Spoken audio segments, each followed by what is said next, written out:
I'm Liam Schmidt with the PSU Vanguard, and we are here in collaboration with KPSU and Sub-Basement Studios, and today I am with Olive Watson from the Student Workers Union.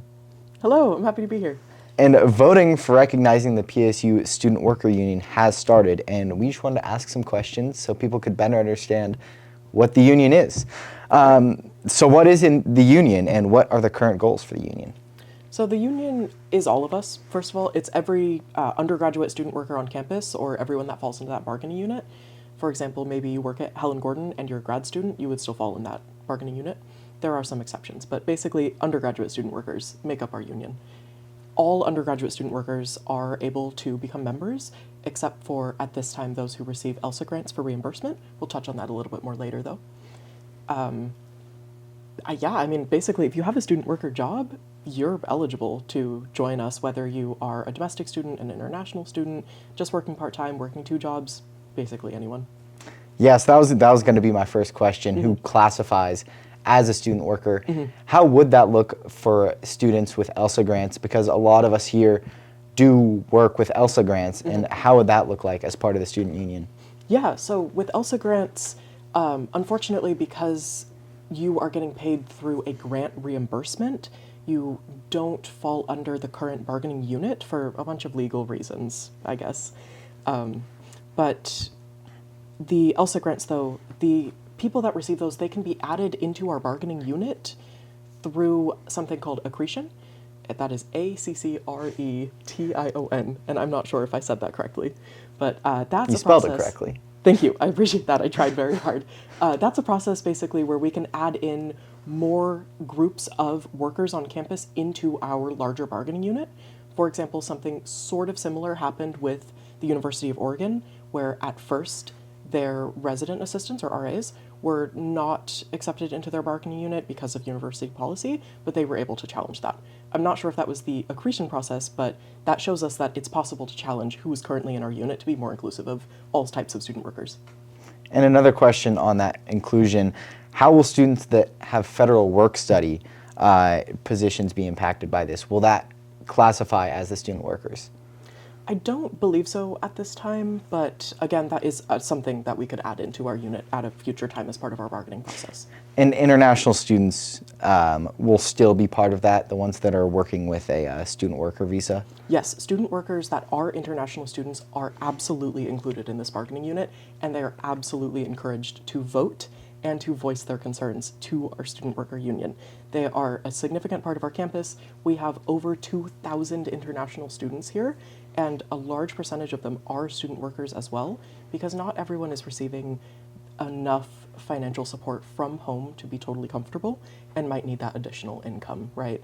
But those student workers who are international, though, they're not allowed to work more than 20 hours a week, and they are also not eligible for work study, and this is all federal law.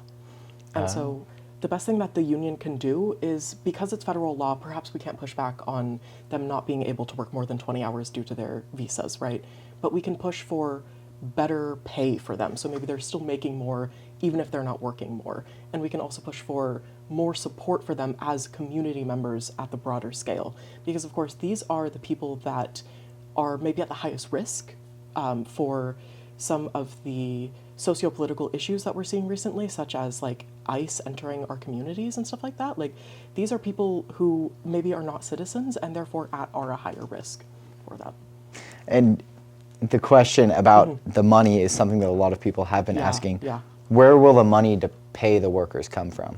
Most of that money, if not pretty much all of it, comes from us. But that sounds really scary. It sounds like we're going to be taking a lot of money.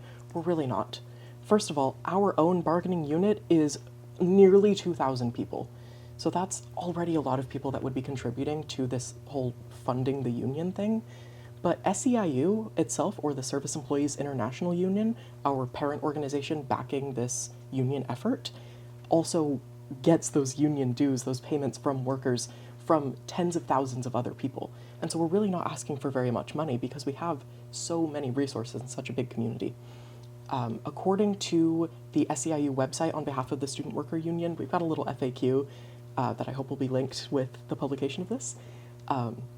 They are saying at this point, and it's subject to change based on the bargaining process, but it would be 1.7-ish% of every paycheck.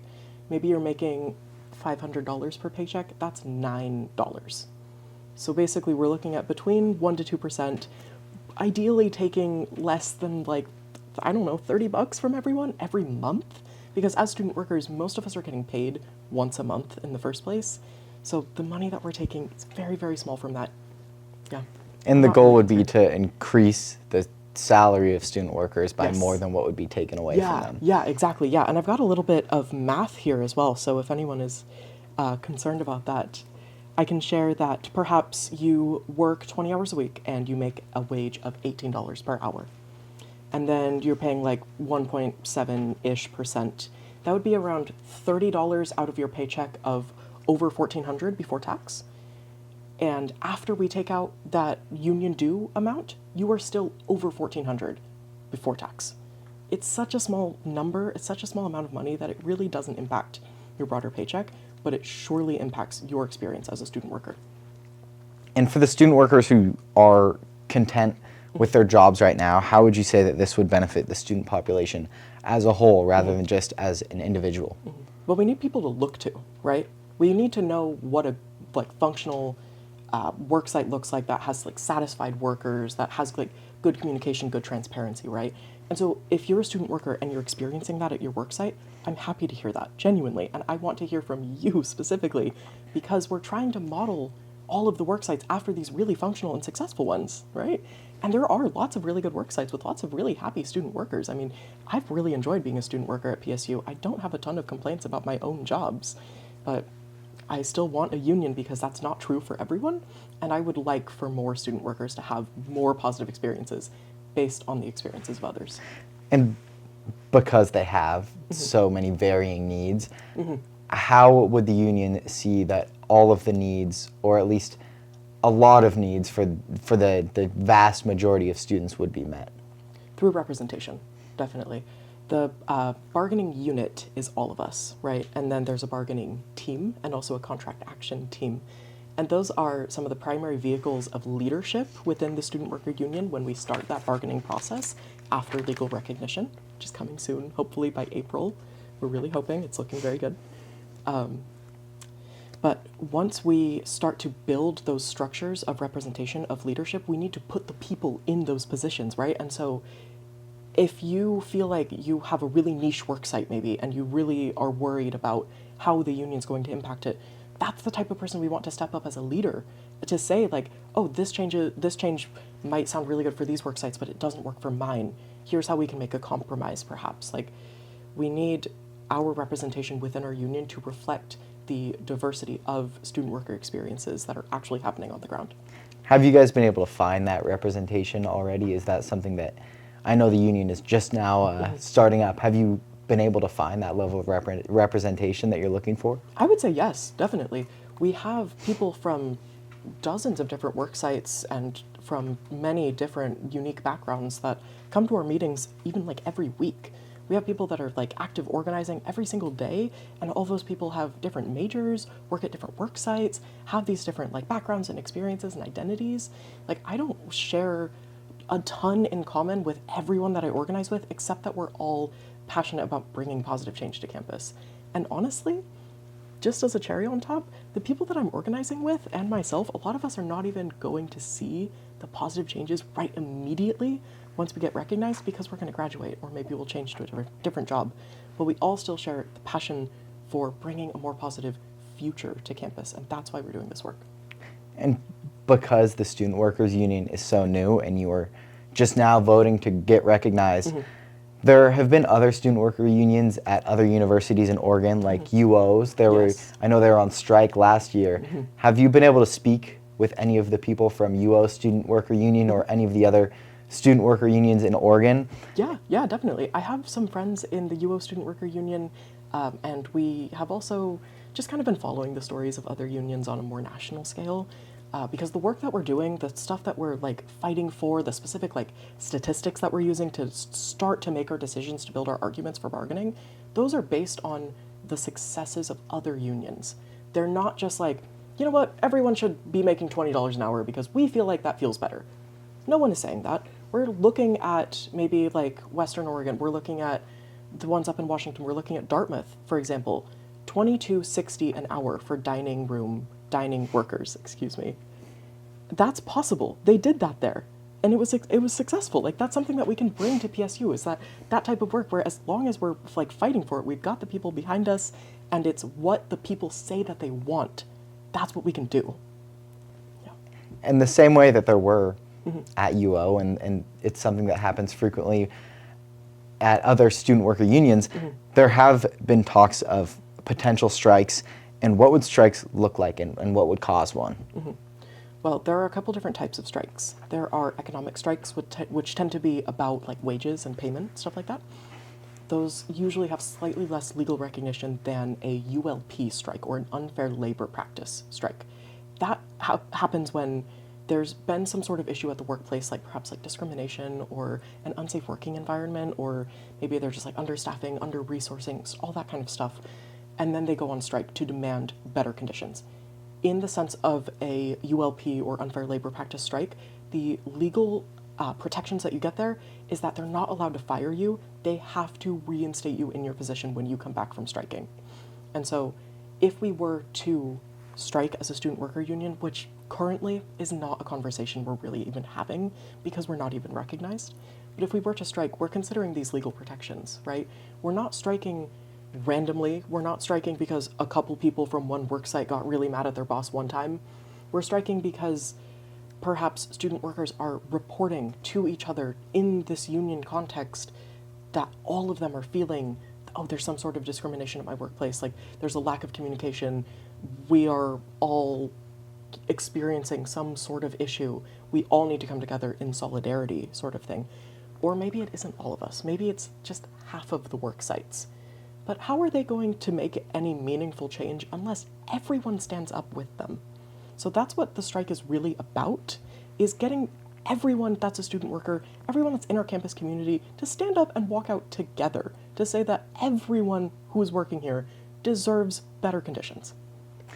And you spoke about how the union isn't recognized yet, and a lot of this is hypothetical if the union does get recognized. Yes. Assuming that the union does get recognized, what are the next steps from here? When our union gets recognized, first we're going to celebrate, obviously. But after that, we start to build those representation, like teams of people, those structures that I was talking about earlier, right? So we'll have to start going out into our campus community, finding those student workers that are feeling really passionate about representing their work sites and being part of this union movement in a deeper, more internal level. Not that it's a secretive level, but that it is sort of the center of this sort of bullseye of engagement that we like to use with our organizing. Perhaps we have the core people that come every week, and then we've got all the people right on the outside of the core, and they're doing a lot of the work. And then broader community, people that have no idea, and then people that are maybe actively hostile. That's sort of how we view our spectrum of engagement here. And so when we talk about bringing people to the core, we are talking about bringing those people into our structures of leadership here. And we want those people at the core to adequately represent all the people that are surrounding them.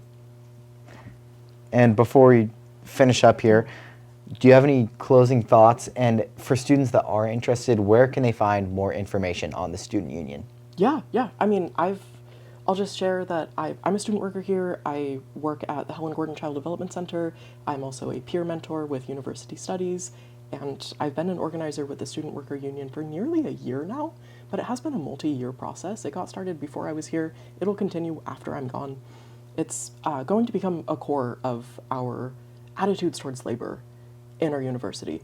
If we get recognized, if this passes, which it's looking like it will, we will be one of the few wall-to-wall unionized universities, which means that every single person on this campus doing labor for our community will be unionized, which is a huge deal.